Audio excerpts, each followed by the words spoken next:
Olá, está no ar mais um Cultura Entrevista. Ela é psicóloga e presidente da Associação Terapêutica Luz e Vida, que acaba de ser criada no município de Iapu. A entrevista de hoje é com Ana Lu Estevão Vasconcelos, que vem nos falar sobre o seu trabalho e da experiência que tem com contato com as pessoas que mergulham no mundo das drogas e de lá tenta sair agora. Ana Lu, seja bem-vinda aqui ao Cultura Entrevista. Obrigada, Alex. Agradeço o convite, a oportunidade de estar aqui, de falar do projeto, da Associação Terapêutica e também dessa questão que hoje em dia é atual e está em todos os segmentos da sociedade. Ana Lu, como é que surgiu essa ideia de se criar uma associação terapêutica em Iapu? Eu já trabalho nessa área, eu sou psicóloga, sou especialista em dependência química e trabalho nessa área desde a graduação. Então, eu tive experiência na Subsecretaria de Política sobre Drogas do Estado, fiz estágio lá durante 2 anos e trabalhei em outras comunidades terapêuticas. Então, daí veio criando, aumentando esse desejo para estruturar uma instituição que atenda nos moldes de uma comunidade terapêutica.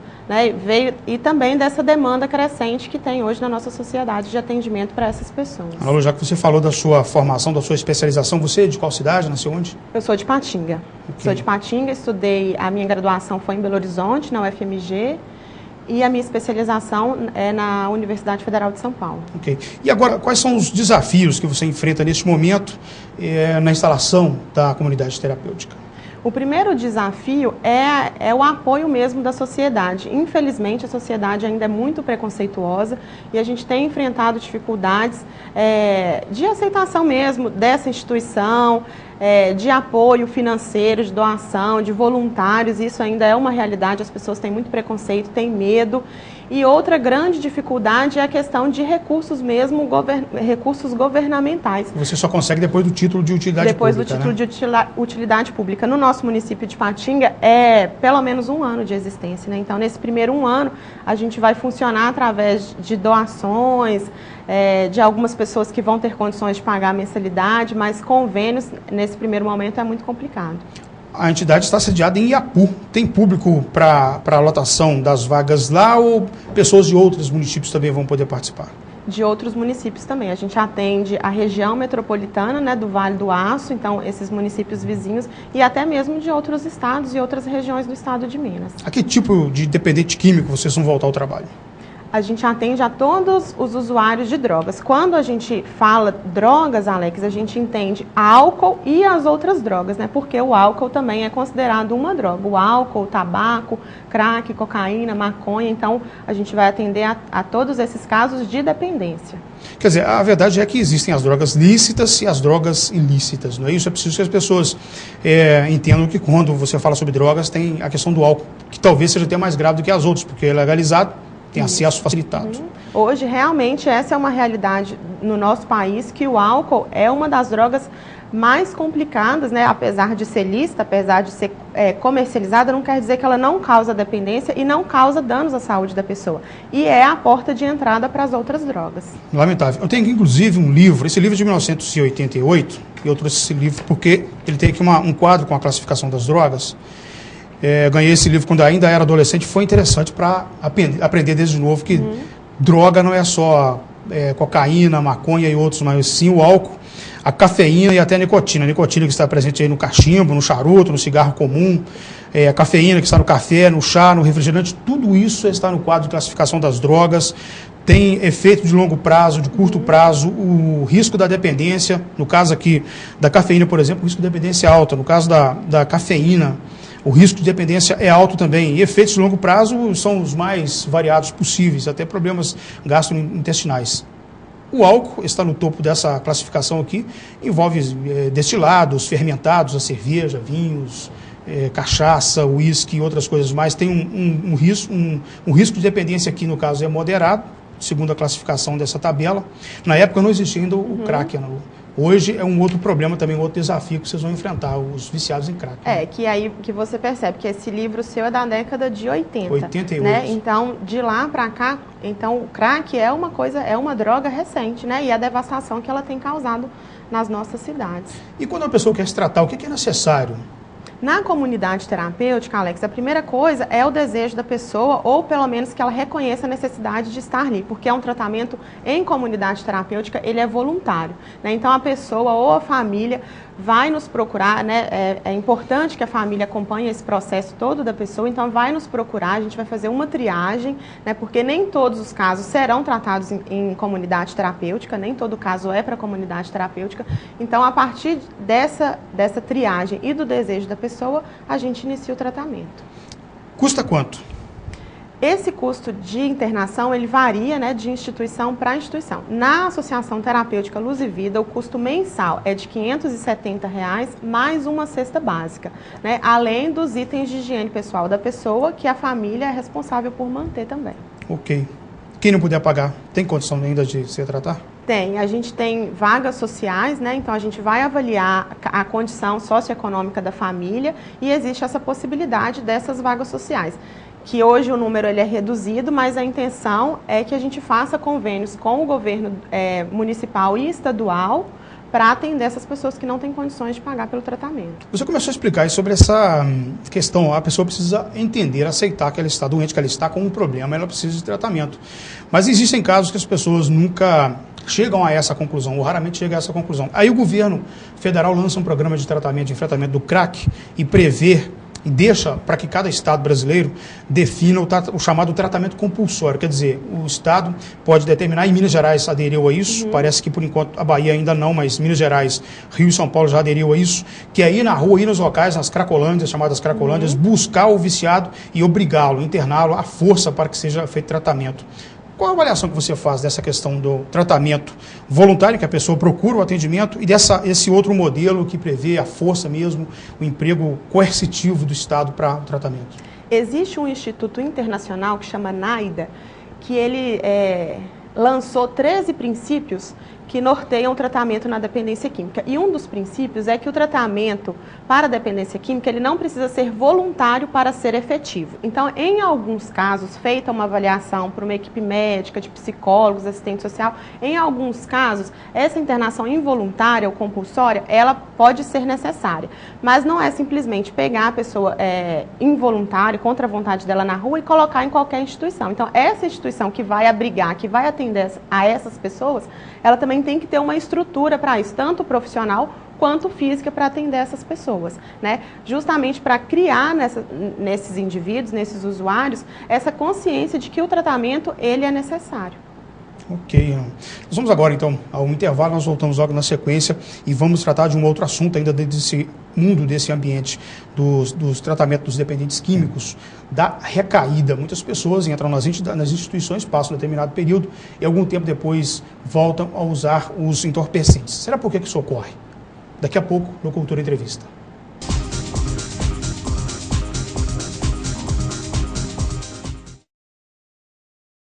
Atenção! Luz, câmera, gravando. Todos os momentos devem ser registrados com qualidade e profissionalismo. Lana Vídeo Produtora Audiovisual, especializada em vídeo empresarial, documentários, comerciais para TV e eventos sociais. A equipe Lana Vídeo lhe atende com profissionais capacitados para fazer o melhor registro do seu evento. Lana Vídeo Produtora Audiovisual. Ligue e agende uma visita. 38216992 ou acesse lanavideo.com.br. O Grupo Dijafer se consolida pela qualidade de seus produtos. Dijafer, ferro e aço em Fabriciano e aço nobre em frente à passarela do Iguaçu em Patinga. Ferro e aço para construção, serralheria e usinagem, metalons, perfis para estrutura e eletrodos no atacado e varejo. Máquina de fabricação própria de telhas sob medida. Dijafer, construindo um vale de ferro e aço. Avenida Tancredo Neves, 553, Coronel Fabriciano. Aço Nobre, Rua Pedras Preciosas, 25, Iguaçu e Patinga. A API oferece aos seus associados e dependentes no Clube dos Pioneiros um amplo salão de festas para vários eventos e serestas todas as sextas-feiras. Salão de jogos, sauna, cursos profissionalizantes, área assistencial, 2 campos de futebol society, quiosques com churrasqueiras e ampla área calçada para estacionamento e eventos externos. Na sede administrativa própria no Areal, consultas médicas gratuitas, tratamento dentário em parceria com o COI, exames laboratoriais e assistência jurídica. A API, Entidade de Utilidade Pública Federal desde 2009, uma entidade administrada com visão de futuro.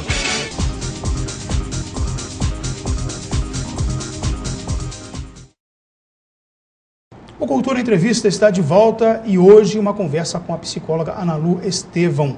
Ana Lu, nós comentávamos agora há pouco sobre as pessoas que procuram e outras que o governo já defende que seja feito tratamento compulsório. E as pessoas ficam internadas num determinado período, a maioria das entidades, 9 meses. Isso. No caso da comunidade terapêutica, quantos meses? 7 meses. 7 meses. Mas muitas pessoas saem dessas instituições e voltam a usar entorpecentes. Tem estudos sobre essas recaídas? Quanto por cento das pessoas em tratamento que depois voltam a usar drogas? Hoje em dia que esses estudos têm aumentado, Alex. Então, há uma estatística que de 30% a 35% das pessoas mantém a abstinência, né, consegue manter essa abstinência e não recair, né, porque a recaída é a volta ao uso, né, do jeito que a pessoa parou antes do tratamento.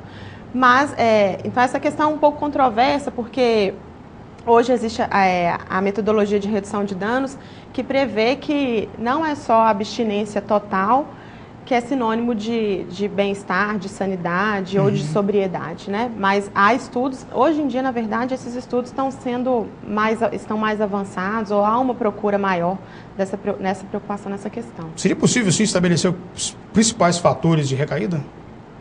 O que a gente tem observado é que dentro das instituições, independente de qual seja, existe uma programação que é o que garante, né, um programa terapêutico, uma metodologia que propicia a pessoa que ela fique em abstinência, que ela mantenha a abstinência, que ela mantenha-se bem. E quando ela sai, há muitas vezes dificuldade da pessoa em manter esse programa fora da instituição, né, que envolve, é o que eu falo muito com os meus pacientes.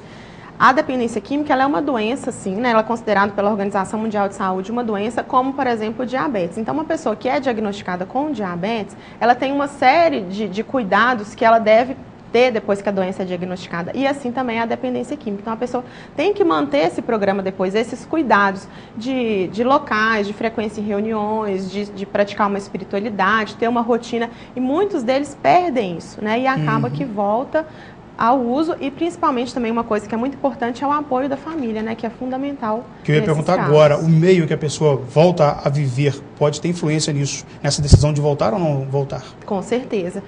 Eu estava até lendo um artigo recentemente que fala que o maior fator protetor no caso de adolescentes, essa pesquisa era relacionada a adolescentes, é o ambiente familiar, né, que a pesquisa até fala sobre isso, que a gente fala muito em fatores de risco, mas esquece dos fatores de proteção, que a família é fundamental, né? Então, o apoio da família, a frequência da família, há grupos de mútua ajuda para entender sobre a doença, para entender o que é a doença, é fundamental. Ana Lu, estratégias de abordagem sobre o tema drogas. Tomando como experiência pessoal, eu passei a infância inteira com informação, sendo informado que droga era muito ruim, era uma coisa monstruosa, coisa e tal. Depois você vai descobrir que, na verdade, por trás desse discurso existem também prazeres, os grupos, as boates, as danceterias, a noite, os amigos, os grupos, o violão, enfim. Tem uma série de coisas envolvidas aí que são, na verdade, prazerosas. Essa abordagem mudou junto à criança, junto aos adolescentes agora do século XXI, ou continua com aquele mesmo discurso lá da minha época do século XX? Na verdade, Alex, há uma preocupação hoje em dia de estudar mesmo essas metodologias para abordar adolescentes e crianças, porque só o amedrontamento não dá resultado, né? E até porque não tem como a gente negar que a droga ela traz um prazer, mesmo que momentâneo, imediato, mas ela tem um prazer. Então, pesquisas apontam que uma forma de trabalhar com adolescente não é focar só nessa questão dos malefícios ou das consequências negativas, e sim abrir espaços de discussão para criar alternativas ao uso de droga, outras formas de lazer, de prazer para esses adolescentes. E o esporte principalmente, né? E o esporte principalmente. Essa é a busca do prazer do ser humano com substâncias entorpecentes, desde uma tribo mais isolada na Amazônia até a comunidade mais evoluída, isso há muito tempo.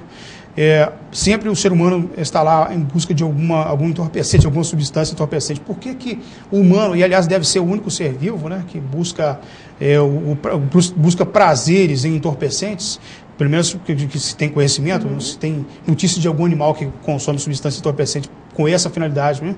E por que o ser humano então teria essa necessidade, né?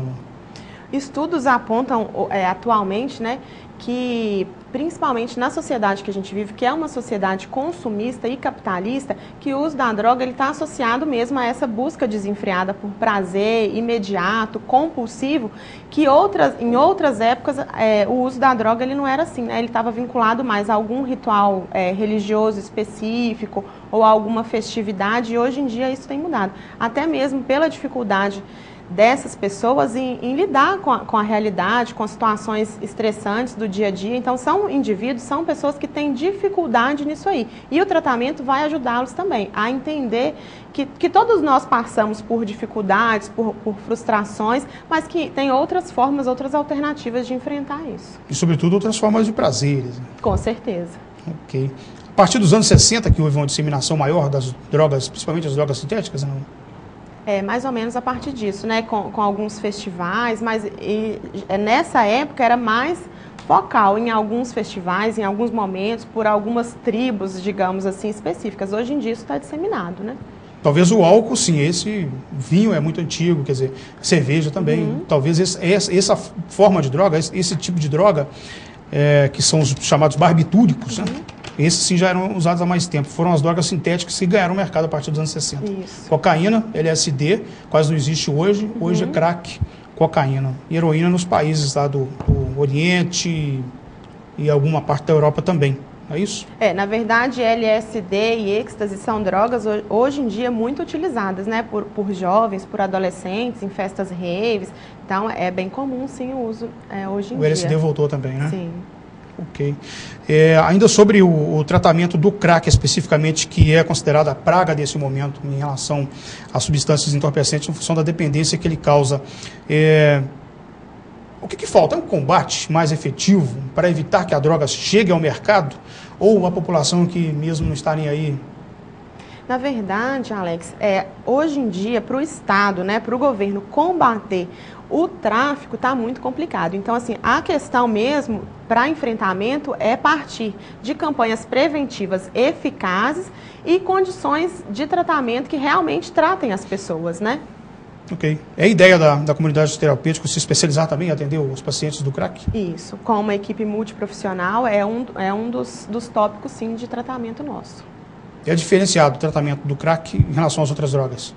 Na verdade, o tratamento ele é diferenciado para cada indivíduo, né? A gente tem um programa da instituição, mas ele é aplicado considerando cada aspecto da individualidade de cada um. Então, assim, a gente não trata especificamente um usuário de álcool ou um usuário de crack. Existe um programa e ele é adaptado para cada indivíduo. Sim, Nessa forma. Ana Lu, e a situação das pessoas que moram nas comunidades mais isoladas, comunidades rurais, nos municípios menores? Sabemos que todas as formas de droga chegam a esses lugares, mas em especial há uma preocupação com o alcoolismo. Como é que é isso? Isso é uma realidade, sim, dos municípios menores, que o álcool, né, muitas vezes a gente esquece, mas que é uma droga e é uma das drogas mais complicadas hoje em dia, porque o acesso é livre, os jovens, adolescentes estão usando e que é difícil da pessoa, assim, às vezes é mais difícil do usuário de álcool reconhecer que ele precisa do tratamento do que do usuário de crack, justamente por ser uma droga permitida, né, e legalizada. Então, em festas, em restaurantes, tudo isso é permitido, então até que a pessoa tome consciência disso, é um processo mais demorado, mais trabalhoso, sim. Legal. Olha, nós vamos a mais um intervalo. Em um minuto nós voltamos com esse bate-papo aqui com a Ana Lu Estevão, da comunidade terapêutica de Iapu. Comunidade terapêutica Luz e Vida. É um minuto só.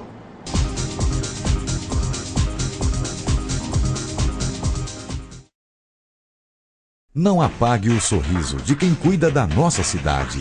Nossos agentes ambientais pedem a sua colaboração. Descarte seringas, cacos de vidros, espetos de churrasco, pregos e latas de conservas com os devidos cuidados. Embale-os antes do descarte. A gente cuidando da nossa cidade sem acidentes. Coleta Segura, o seu jeito de cuidar dos agentes ambientais. Vital Engenharia Ambiental. Você nunca viu, mas já ouviu falar. Não é um OVNI. Afrodite, 100% sexy shop. Venha conhecer o mundo de brinquedos para adultos. O amor nunca mais será o mesmo. Avenida Simão Bolívar, 1141, Cidade Nobre, Ipatinga. Fique bem informado com o Diário do Aço, o jornal de maior circulação em toda a região. Tradição, credibilidade e compromisso com o leitor estão em nossas páginas. Assine e leia o Diário do Aço, o veículo com a melhor equipe de profissionais e maior estrutura para apurar e informar com responsabilidade os principais acontecimentos. Acesse também a nossa versão online, www.diariodoaco.com.br.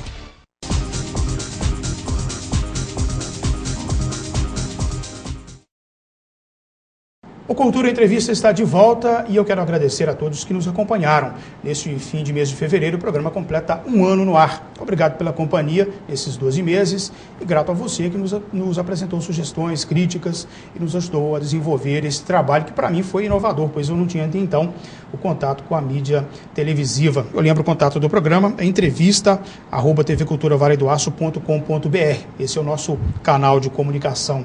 Ana Lu Estevão, nossa entrevistada de hoje. Onde funciona a Associação Terapêutica Luz e Vida lá em Apu? Funciona no Córrego do Bugre, né, o nome oficial, mas é conhecido como Estrada dos Quinquins. É a 5 quilômetros mesmo de chegar na cidade do Bugre. Ah, sim. E quem se interessar em ajudar de alguma forma, como fazê-lo? Pode nos procurar, né, contato por telefone, né, o telefone, o DDD é 31 8735 8085, ou pelo e-mail, né, que é ctluzevida@outlook.com. Ok. E a capacidade de atendimento lá na comunidade terapêutica? 30 residentes do sexo masculino, maiores de idade. Nosso público de atendimento é homens maiores de idade. Ok. Eu sei que são coisas muito internas, mas basicamente qual que é a rotina de uma pessoa que se interna na comunidade hoje? Da hora que ela acorda até a hora que ela vai dormir? A gente tem um cronograma de atividades, Alex, que começa às 6h30 da manhã, com o despertar deles e vai até às 22h30. Então, esse dia ele é dividido em atividades espirituais, né? Laborterapia, que é o trabalho terapêutico, então de organização do espaço onde eles estão, e também atividades de conscientização. Então o cronograma ele é dividido nesse tripé: espiritualidade, conscientização e laborterapia. A conscientização a gente vai fazer através de oficinas terapêuticas, de artesanato, estudo dos 12 passos, amor exigente. Então essa metodologia que envolve o estudo da dependência química. Hoje já são quantas pessoas em tratamento e ainda tem vagas? Nós começamos a funcionar no mês passado, né, em janeiro, então hoje a gente tem 3 residentes lá, então tem muitas vagas ainda. Porque são 30? Então são 30. 27 vagas. Isso. Em aberto. E lembrando, você disse agora há pouco que a instituição, a entidade vai receber pacientes ou pessoas em tratamento de toda a região do Vale do Aço. Isso. Ok. Muito obrigado, então, pela sua presença aqui na TV Cultura. Eu que agradeço. Tá, você quer acrescentar mais alguma coisa sobre a comunidade, sobre o trabalho? Não, é só deixar assim que estamos de portas abertas, né? Tanto para as pessoas que precisam de tratamento, quanto para os voluntários, né? Que também é essencial para o nosso trabalho. Né? Estamos de portas abertas para que vocês venham participar, conhecer o que está sendo feito ali. Hoje são quantas pessoas que trabalham lá como voluntários ou mesmo empregados diretos da entidade? Hoje a nossa equipe, né? Igual você falou, a gente está implantando ainda. Hoje nós temos 5 funcionários. Ok. Muito obrigado, então. Cultura Entrevista fica por aqui. Tenham todos uma ótima semana. Eu lembro, mais uma vez, o contato com o programa é entrevista@tvculturavaraidoaço.com.br. Todas as entrevistas estão disponíveis também na página da TV Cultura na internet. Até mais.